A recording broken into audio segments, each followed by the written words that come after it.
a PDF file for Christopher Lamont's article, which is titled Research Methods in International Relations. So this is a really good introduction to expand upon and narrow the focus in some ways on what Anne Ryan says in her article about post-positivist approaches to research.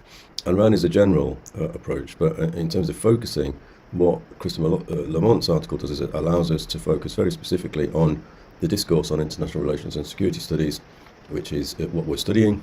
And we've been talking about epistemology and methodology and the relationship between all of that in theory and empirical evidence.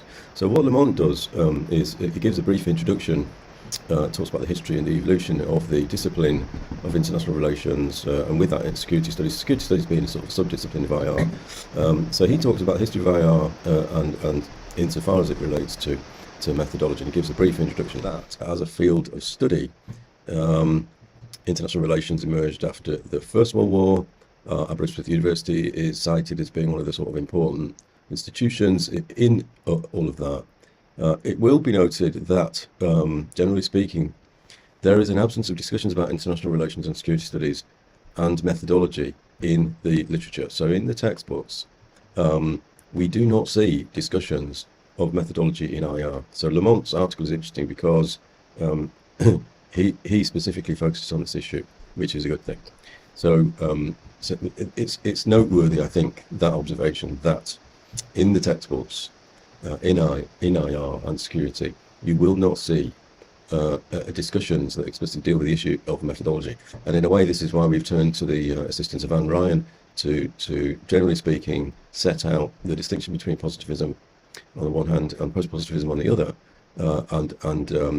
This is also why that we've turned to Lamont, because he does, in his article, which is obviously much longer than the little bit that I've just read out, so do read all of it.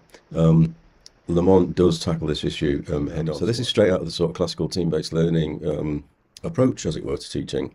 And what students who do those classes will be confronted with is exactly this. They'll be given a series of multiple choice questions. So A is the first question.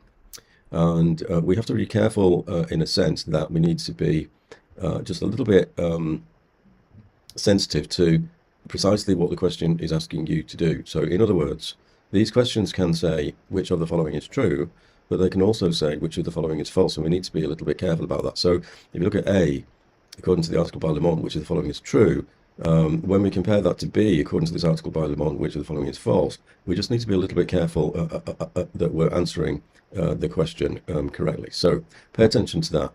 Pay attention to what the question asks you to do. So let's just deal with the first one. According to Lamont, which of the following is true?